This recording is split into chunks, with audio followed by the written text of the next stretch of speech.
10 acres in Trapper Creek, Alaska. A really straightforward land investment here. My name's Miles McLaughlin here at Wilco Land. What I specialize, my niche is selling raw vacant land. So going to roll this property out today. I'm going to cover a lot of common questions and FAQs, teach you what I know about the listing and teach you how to go view it on your own, and talk about some potential ideas here. So this is an aerial looking down at the property. I'm going to show you what it looks like on satellite imagery here too in a second. These photos were taken really recently, late October. And really, like I said, to start the video, this is a pretty straightforward listing. We'll edit these so that, the color's a little bit better. It's a little dark out there. But this property really, it comes with road access. There's utilities at the site, or I should say there's power at the site. If you want a septic system or you want a well, you'll have to install that on your own. There is no city utilities out here. A really big selling point for a property like this is going to be just the fact that there's not a lot of restrictions to what a person can do on it. People on these properties are doing tiny homes. They might do, a yurt or build a full-blown cabin, right? It all really depends on what the buyer is looking to do. It does offer a really tangible opportunity to go put a driveway in, clear some space, put some sort of sleeper cabin with a wood-burning stove that's off-grid, or just has power, pull your camper up there, an RV site, or like I said, you can full on develop this property into a beautiful home site someday.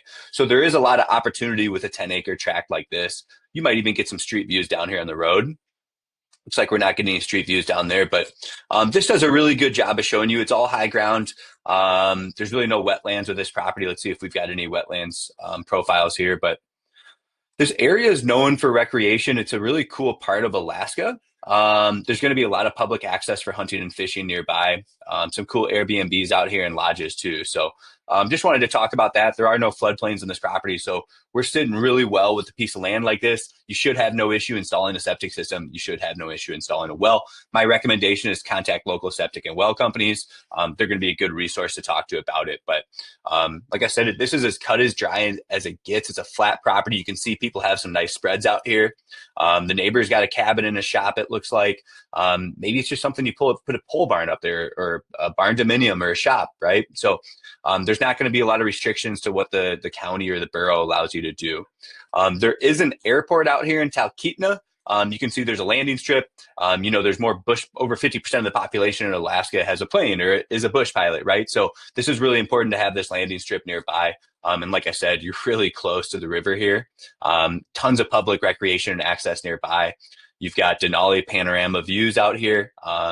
So like I said, kind of a special area, Lake September. You can see there's just lake specked everywhere around this property.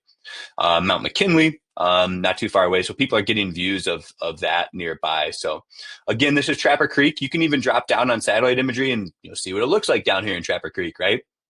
There's a lot you can learn from the comfort of your computer in today's day and age, understanding these properties and what they have to offer. Right. So I won't spend a lot of time with it. Like I said, you can read through our listing description for more information. It's 10 acres in the Mat-Su Borough out here in Alaska. There is no zoning. If you have specific questions about what you can and cannot do with your land, I recommend contacting the borough. Easy access on Bradley Road. Power is right there at site on the corner of the property. And then if you want to go visit the property, my favorite app I use is going to be Onyx Hunt. All you have to do is drop these GPS coordinates in Onyx Maps. I like using the private land ownership layer. It even looks like there was some land use previously from somebody on this property. I don't know if this is a cleared out section or not. Looking at this satellite imagery, it looks almost a little bit more updated. Maybe they had a camper or something back there, but you can see there's people that have developed around that area. And again, as we zoom out, we can see that it's just tons of public land all over the place. So fishing access, hunting access, and things like that. Yeah. If you have questions, give us a call. I have a good amount of listings in Alaska right now. Hop on our listings page and sort by Alaska. You can see everything we have to offer. If you have questions, like I said, give me a call, 605-299-5553. Again, thanks for tuning in. If you want to look at other land deals, just head over to our website and sort by Alaska.